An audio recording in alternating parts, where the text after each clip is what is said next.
ஓம் கஜத்வஜாய வித்மகே சுகாஸ்தாக தீமகி தன்னோ புத பிரஜோதயாத். சிவஸ்ரீ ஜோதிடம் வியூவர்ஸ் எல்லாருக்கும் வணக்கம். ஸோ நம்ம பார்த்தீங்கன்னா தொடர்ந்து மாத பலன்கள், குரு பயிற்சி பலன்கள், சனி பயிற்சி பலன்கள், இதுக்கு இடையில பார்த்தீங்கன்னா ஜென்ரல் அவேர்னஸ் வீடியோஸ் நிறைய போடுறோம், பொது தகவல்கள், இது எல்லாம் நடந்து நம்ம லைவ் செஷன் கண்டக்ட் பண்றோம். தொடர்ந்து சப்போர்ட் பண்ணுங்க. இந்த வீடியோல நம்ம என்ன பார்க்க போறோம் அப்படின்னா, ராகு கேது பயிற்சி பலன்கள். அதாவது இந்த வருடம் 2025 வருடம் ராகு பகவானும் கேது பகவானும் பயிற்சி ஆகுறாங்க. இதுக்கு முன்னாடி நம்ம சனி பயிற்சி வீடியோ போட்டிருந்தோம், குரு பயிற்சி வீடியோ போட்டிருந்தோம். பார்க்காதவங்க போய் நம்ம பிளேலிஸ்ட்ல போய் பாருங்க.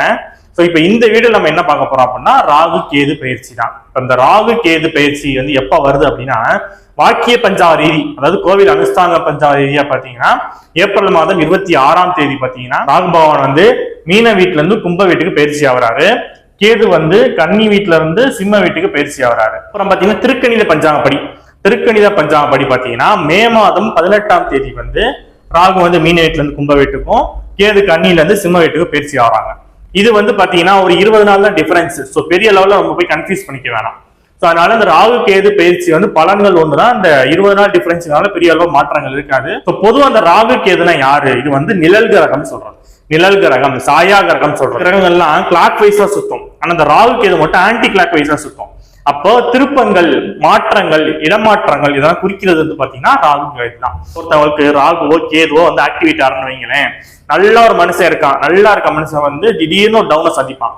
அதுக்கு காரணம் ராகு கேதுவா தான் இருக்கும். அதே மாதிரி ரொம்ப மோசமான நிலைமையில, கஷ்டப்படுற நிலைமையில இருந்து இருக்கிற வந்து திடீர்னு வந்து பணக்காரனா வந்து திடீர்னு வந்து யோகம் கிடைக்கிறது பாத்தீங்கன்னா, இதுக்கு காரணமும் ராகு கேது தான். அதாவது டோட்டலா ஆப்போசிட்டா மாத்துறது, ஒரு விஷயத்த நல்லா இருக்க விஷயத்தை கெடுக்கிறதும், அதாவது கெட்டு போன விஷயத்த நல்லா மாத்துறதுக்கு கிரகம் எதுவும் பாத்தீங்கன்னா ராகு கேது தான். அப்படியே தோசை எப்படி பரட்டி போடுவோம், இப்படி இருக்கிறது இப்படி பரட்டி போடுறோம் பாத்தீங்கன்னா, அது மாதிரி ஒரு விஷயத்த பரட்டி போடுறது, மாத்தி விடுறது யாருன்னா ராகு கேது தான். ராகு கேது எப்பயுமே பாத்தீங்கன்னா இருக்கிற இடத்த ஆட்சி செஞ்சுக்குவாங்க. இந்த ராகு கேதுக்கு சொந்த வீடு கிடையாது. மற்ற கிரகங்களுக்கு சொந்த வீடு இருக்குது. ஒவ்வொரு கிரகத்துக்கும் ஒவ்வொரு வீடு சொந்த வீடு இருக்கு. ஆனா இந்த ராகு கேதுக்கு சொந்த வீடு கிடையாது. அவங்க என்ன படிப்பாங்கன்னா, எந்த வீட்டுல இருக்கிறாங்களோ அந்த வீட்டை வந்து ஆட்சி செய்ய ஆரம்பிச்சிருவாங்க. அந்த வீட்டை வந்து அவங்க வந்து இப்ப எப்படி ஒருத்தவங்க வந்து லீஸுக்கு விடுறான்னு வச்சுக்கோங்களேன், லீஸுக்கு விடுற இடத்த அவங்களே வந்து எடுத்துக்கிட்டா எப்படி இருக்கும், அந்த மாதிரியான கிரகம் தான் இந்த ராகு கேது. இருக்கிற இடத்த ஆட்சி செய்வாங்க. ஜோதிடத்துல ஒரு கோட்டு சொல்லுவாங்க, என்ன அப்படின்னா, பாம்பை பிடித்து பலன் சொல்லு அப்படின்பாங்க. பாம்பை பிடித்து ராகு கேதுவை வச்சு பலன் சொல்லுங்க அப்படின்னு. ஏன்னா ஒருத்தவங்க ஜாதகத்தையும் ராகு கேது பெரிய லெவல்ல ரோல் பிளே பண்றாங்க. அதுல பாத்தீங்கன்னா எல்லாருக்கும் தெரியும் சனி பகவான் தான் வந்து கர்மகாரகன். ஆனா அந்த ராகு கேது பாத்தீங்கன்னா இந்த கர்ம காரியங்களை எக்ஸிக்யூட் பண்றது பாத்தீங்களா. இப்ப சனி பகவான் வந்து ஆர்டர் போட்டுருவாரு, இவங்க இந்த நல்லது செஞ்சிருக்காங்க, இது பாதகம் கேட்டது செஞ்சிருக்காங்க அப்படின்னு. இதை எக்ஸிக்யூட் பண்ணணும்ல, இதை வந்து நடைமுறை வாழ்க்கையில நம்ம அனுபவிக்கணும்ல, நம்ம செஞ்சு புண்ணியத்தை அனுபவிக்கணும் சரி, பாவங்களை அனுபவிக்கும் சரி. அதுக்கான எக்ஸிக்யூட்டிவ் ஆபீசர் யாருன்னு பாத்தீங்கன்னா ராகு கேது தான். சனி பகவான் வந்து ஆர்டர் போடுற இடத்துல இருக்கிறவரு, ராகு கேது வந்து அதை எக்ஸிக்யூட் பண்ற இடத்துல இருக்கிறாங்க. சோ அதனால இந்த ராகு கேது தான் ஒரு ஜாதகத்துக்கு ரொம்ப முக்கியம். செஞ்ச கர்ம வினைகளை நம்ம அனுபவிக்கிறதுக்கு காரணமான கிரகம் எதுன்னு பாத்தீங்கன்னா ராகு கேது தான். 7 யுகத்திலையும் வாழ்ற ஒரே உயிரினம் எதுன்னு பாத்தீங்கன்னா சர்ப்பம் தான். அப்ப இந்த ராகு கேது ரொம்ப முக்கியம். இது வந்து ராகு கேதுவோட சின்ன இன்ட்ரோ. நம்ம ராகு கேது பேசினால இந்த உலகத்துக்கு என்ன நடக்கும், நாட்டுக்கு என்ன நடக்கும் அப்படிங்கறத இதுக்கு முன்னாடி ராகு கேது குரு சனி பல பயிற்சிகளை வச்சு நம்ம போட்டிருப்போம் ஒரு வீடியோ. அந்த வீடியோல தெளிவா போட்டிருப்போம். இப்ப இந்த வீடியோல வந்து 12 ராசிக்கு எப்படி இருக்கும் அப்படிங்கறத பார்ப்போம். சோ வாங்க வீடியோக்குள்ள போவோம்.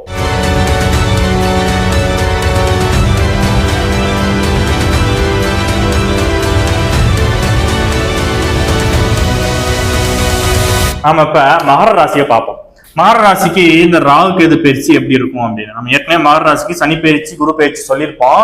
இந்த ராகு கேது பயிற்சி எப்படி இருக்குன்னு சொல்லுவோம். பொதுவாக இந்த மகர ராசிக்காரங்க பாத்தீங்கன்னா லைஃப்ல என்னைக்கா இருந்தாலும் ஜெயிச்சிருவாங்க. ஏன்னா வந்து சனி பகவானோட வீடு, காலபுருஷனுக்கு 10ஆம் வீடு, செவ்வாய் உச்சமாற வீடு.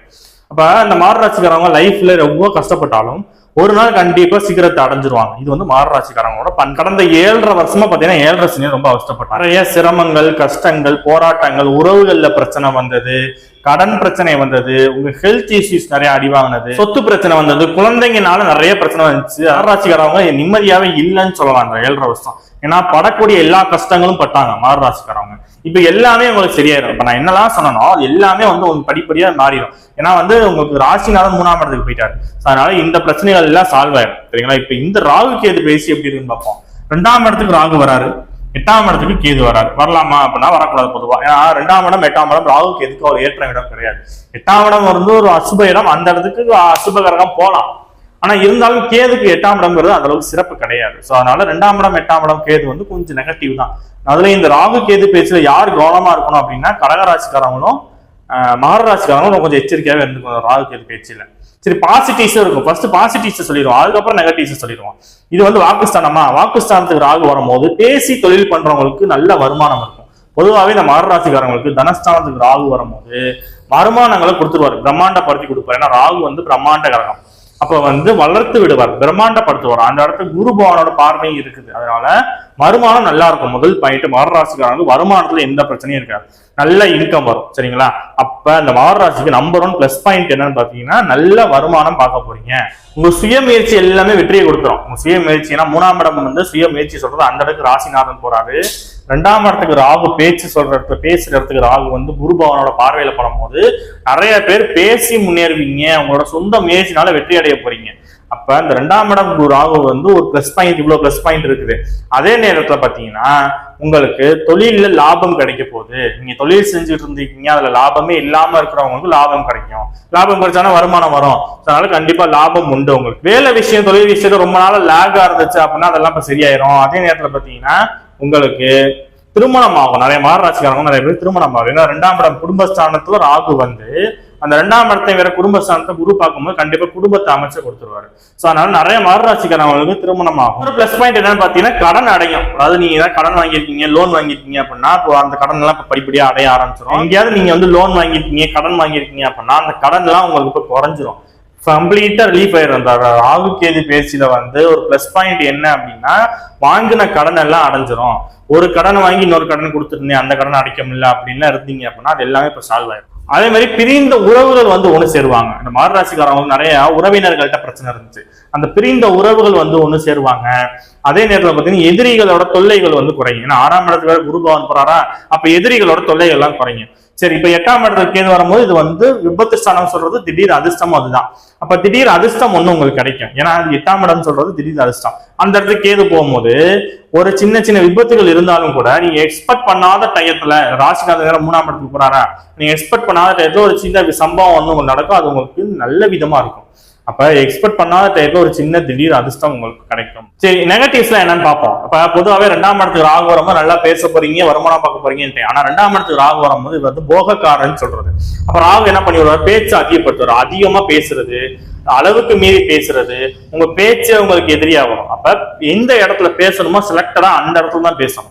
பேசக்கூடாத இடத்துல பேசி மாட்டிப்பாங்க மகர ராசிக்காரவங்க. இந்த 1.5 வருஷத்துல மகர ராசிக்காரங்க எதுலதான் கவனமா இருக்கு, நம்பர் 1 நீ மைண்ட்ல வச்சுக்க வேண்டியது பேச்சுல கவனமா இருக்கணும். பேச்சை வந்து அளவா பேசுறது, எங்க பேசணுமோ அங்க பேசணும். அது மாதிரி பேசக்கூடாத இடத்துலலாம் வந்து கண்ட்ரோலா இருக்கிறது நல்லது. அதே மாதிரி பணம் கொடுக்கல் வாங்கல ரொம்ப கேர்ஃபுல்லா இருக்கணும். ஏன்னா 2ஆம் இடம் வந்து தனஸ்தானம் கூட, அங்க ராகு வரும்போது பணத்தை அதிகமா செலவு பண்ண வச்சிருவாரு.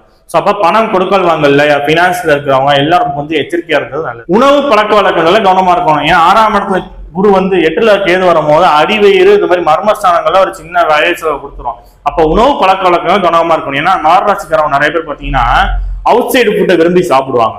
அதனால இந்த அவுட் சைடு ஃபுட்டை விரும்பி சாப்பிடுறவங்க அவங்களோட ஃபுட் ஹேபிட்ல கொஞ்சம் கான்சென்ட்ரேட் பண்ணிக்கிறது நல்லது. அதே மாதிரி குடும்ப ஒற்றுமை வந்து குலையறதுக்கு வாய்ப்பு இருக்கு. குடும்ப ஒற்றுமைனா என்ன, அப்பா அம்மா இந்த மாதிரி மாமா இது மாதிரி சொல்ற உறவுகள்கிட்ட ஏதாவது சின்ன சின்ன மனஸ்தாபம் வரதுக்கு வாய்ப்பு இருக்கு. அப்ப குடும்ப ஒற்றுமையில கொஞ்சம் கவனமா இருந்துக்கணும், நிதானமா இருக்கணும் முதல்ல. ஏன்னா பதஷ்டப்படுவாங்க. ஏன்னா 2ஆம் இடத்துல 8ஆம் இடத்துல ராகு இது வரும்போது ரொம்ப பதஷ்டப்படுவாங்க. அப்ப நிதானமா யோசிச்சு ஒரு டிசிஷன் எடுக்கணும். பார்ட்னர்ஷிப்ஸ் எல்லாம் கொஞ்சம் கவனமா இருக்கணும். பார்ட்னர்ஷிப்ல தொழில் பண்றேன், இந்த மாதிரி கூட பழகிறவங்க, லவ்வர்ஸ் இது மாதிரி இருக்கிறவங்க எல்லாம் ரொம்ப கவனமா இருக்கணும் பார்ட்னர்ஸ் கிட்ட. ஏன்னா 3ஆம் இடத்துல சனினால பிளஸ் தான், ஆனா அதுல ஒரு சின்ன டிராபேக் இருக்கு. அதே மாதிரி இந்த ராகு கேது பேச்சுல அந்த டிராபேக் என்ன அப்படின்னா கூட பழகுறவங்கள்ட்ட கொஞ்சம் கவனமாவே பழகணும், ஏதாவது கெட்ட பேர் வரதுக்கு வாய்ப்பு இருக்கு. அதே நேரத்துல 8ஆம் இடத்துக்கு கேது வரும்போது விபத்து ஸ்தானம் சொல்றேன்னா அப்ப வண்டி வாகனங்கள் எல்லாம் போகும்போது கொஞ்சம் கேர்ஃபுல்லாவே போறது. அப்பப்ப சின்ன சின்னதா ஏதாவது விபத்து ஆகுறது, கையில கல்ல அடிபடுறது இதுக்கு வாய்ப்பு இருக்கு. முடிஞ்ச அளவுக்கு நைட் டிரைவா அவாய்ட் பண்ணிக்கோங்க. இரவு பயணம் இருக்கு பாத்தீங்களா, இரவு பயணத்தை முடிஞ்ச அளவுக்கு அவாய்ட் பண்ணிக்கிறது நல்லது. இந்த மகர ராசிக்காரங்க அந்த அடல்ட் ஏஜ்ல இருக்காங்க பாத்தீங்களா, அதாவது இந்த 17, 18, 20 இந்த ஏஜ்ல இருக்க பிள்ளைங்கள வந்து கொஞ்சம் பெற்றோர்கள் கொஞ்சம் கவனம் எடுத்து பார்த்துக்கணும். ஏன்னா இந்த மாதிரி டயத்துல தான் பாத்தீங்கன்னா உங்களுக்கு ஹார்மோன் சேஞ்சஸ் நிறைய நடக்கும். ஏன்னா 2ஆம் இடத்துல 8ஆம் இடத்துக்கு கேது வரும்போது தான் ஹார்மோன் சேஞ்சஸ் கொஞ்சம் வரும். ஸோ அவங்களோட கவனம் சிதறதுக்கு வாய்ப்பு இருக்கு. அப்ப நீங்க கொஞ்சம் பெற்றோர்கள் வந்து பிள்ளைங்க விஷயத்துல கொஞ்சம் கவனமா இருக்கணும். வீட்டுல ஏதாவது செல்ல பிராணி வளர்க்குறீங்கன்னு வைங்களேன், இந்த மகர ராசிக்காரங்க வீட்டுல ஏதாவது செல்ல பிராணி வளர்க்குறீங்க அப்படின்னா அதுக்கு ஏதாவது ஹெல்த் இஷ்யூஸோ அதுக்கு ஏதாவது பாதிப்பு வரதுக்கு வாய்ப்பு இருக்கு. ஸோ அதெல்லாம் கொஞ்சம் எச்சரிக்கையா இருக்கிறது நல்லது. நான் சொன்ன மாதிரி இந்த மகர ராசிக்காரங்க சனி பயிற்சி எல்லாம் நல்லா இருக்கு, குரு பயிற்சியுமே நல்லா தான் இருக்கு. அதனால ஃபாரின் போலாம். ஏன்னா இந்த சனியும் வந்து கடல் ராசிக்கு போறாரு, அப்ப கடல் தாண்டி போகணும்னு அர்த்தம். குருவும் 6ஆம் இடத்துக்கு போறாரு. உங்க அதாவது ஃபாரின்குள்ள கிரகம் எதுன்னு பாத்தீங்கன்னா ராகு கேது சனி. அப்ப 2ஆம் இடத்துக்கு அப்ப 2ஆம் இடம்னா வருமானத்தை சொல்லிட்டேன். அப்ப ராகு வரும்போது வெளிநாட்டு வருமானம் கிடைக்கும். அப்ப வெளிநாட்டு வருமானம்னா நம்ம வெளிநாட்டு பயணம் மேற்கொள்றதுக்கு உகந்த நேரம் இது. அப்ப அதுக்குதான் வாய்ப்பு இருக்கும். முயற்சி செய்யும், கண்டிப்பா உங்களுக்கு சக்சஸ் கிடைக்கும். அதுவும் இல்லாம இப்ப நான் நெகட்டிவ்ஸ்ல சொன்னேன், ஆறு ராசிக்கு என்னென்ன நெகட்டிவ்ஸ் இருக்கு அப்படின்னு இவ்வளவு நெகட்டிவ்ஸ் சொன்னேன். இந்த நெகட்டிவ்ஸ் எல்லாம் பாத்தீங்கன்னா குடும்பத்தை விட்டு பிரியறவங்களுக்கு கிடைக்காது. அதாவது இப்ப உள்ளூர்லயே இருந்துகிட்டு குடும்பத்துக்குள்ள இருக்கிறவங்களுக்கு இந்த நெகட்டிவ்ஸ் தான் இருக்கு. இப்ப குடும்பத்தை விட்டு பிரியறவங்க ஆல்ரெடி அவங்க ஒரு நெகட்டிவ் நடந்தது, ஒரு சின்ன பிரிவு வந்தது பார்த்தீங்கன்னா குடும்பத்தை விட்டு பிரிறாங்க. அப்ப நீங்களும் உங்களுக்கு ஒரு பாதிப்பை கொடுத்துக்கிறீங்க. ஃபாரினுக்கு போறவங்களுக்கு இந்த நெகட்டிவ்ஸ் எல்லாமே இருக்காது. அது இது இல்லாம பாத்தீங்கன்னா உங்க சுய ஜாதகம் நல்ல தசாபுத்தி நடந்துச்சுன்னா நான் சொன்ன இவ்வளவு விஷயங்களும் பெரிய அளவுல பாதிப்பு இருக்காது. சரி, பரிகாரம் என்ன பண்ணிக்கலாம் மாரராசிக்காரங்க அப்படின்னா, காலபைரவர் வழிபாடு சிறப்பு. எப்பவுமே இந்த மாரராசிக்காரவங்க காலபைரவர் வழிபாடு பண்ணுங்க. அதே நேரத்துல இந்த காவல் தெய்வம் இருக்கு பாத்தீங்களா, ஐயனார், முனீஸ்வரர், கருப்பர் சொல்லக்கூடிய இந்த காவல் தெய்வ வழிபாடு மிக மிக சிறப்பு. இதெல்லாம் பண்ணிக்கோங்க. இந்த ராகு கேது பேச ஸ்பெஷலா என்ன பண்ணலாம்னா, ராகு கேதுனால துர்க்கையம்மன் தான். அப்ப வாரத்துக்கு ஒரு முறை துர்க்கையம்மனுக்கு போயிட்டு எலுமிச்சம்பழ வழக்கு போட்டு வழிபாடு பண்ணிட்டே வாங்க. கண்டிப்பா அந்த ராகு கேது பேசினால பெரிய அளவுல பாதிப்பு இல்லை. மாரராசிக்காரங்க நிறைய பேர் முன்னேற போறீங்க. சோ நம்ம சிவஸ்ரீ ஜோதிடத்தோட அலுவலகம் எங்க இருக்கு அப்படின்னு பாத்தீங்கன்னா, புதுக்கோட்டை மாவட்டம் திருக்கோவரம் புதுத்தெரு பகுதியில வைத்தீஸ்வரா மருத்துவமனை ஆப்போசிட்ல பாத்தீங்கன்னா நம்ம சிவஸ்ரீ ஜோதிடத்தோட அலுவலகம் இருக்கு.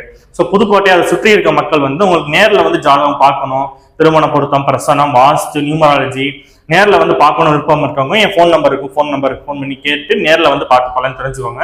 நேர்ல வர முடியாதவங்க என்னோட ஃபோன் நம்பர் இருக்கும், வாட்ஸ்அப்ல உங்க டீடைல்ஸ் சென்ட் பண்ணி வாட்ஸ்அப்ல ஆன்லைன்ல உங்களோட ஜாதக பலன்களை தெரிஞ்சுக்கோங்க. ராகு கேது பயிற்சி எப்படி இருக்கும் அப்படிங்கிறத பார்த்தோம். ஸோ தொடர்ந்து பார்த்தீங்கன்னா அடுத்தடுத்த வீடியோ நம்ம போடுவோம். ஸோ தொடர்ந்து சப்போர்ட் பண்ணுங்க. வீடியோ பிடிச்சிருந்தா லைக் பண்ணுங்க, ஷேர் பண்ணுங்க, சப்ஸ்கிரைப் பண்ணுங்க. ஸோ அடுத்த வீடியோவை பார்ப்போம். அதுவரை உங்களிடமிருந்து விடைபெறுவது உங்கள் ஜோதிடர் சிவாஜி ஸ்ரீனிவாசன். நன்றி, வணக்கம்.